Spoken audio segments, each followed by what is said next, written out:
राहुल, ये कैसी सुकून भरी आवाज है। ऐसा लग रहा है जैसे किसी अलग ही दुनिया में हूँ। इसी से तो कहते हैं एटमॉस्फेयर।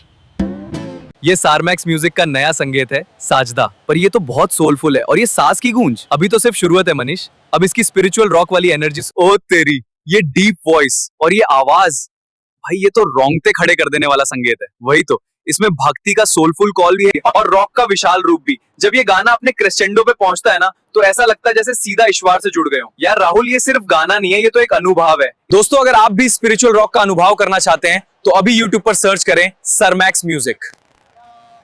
सच सॉन्ग को सुनिए, महसूस कीजिए और इस दीप आवाज में खो जाइए। अंधेरों में ढूंढा था, सितारों से पूछा था, तू तो निकला मेरे भीतर, मैं कहां भटका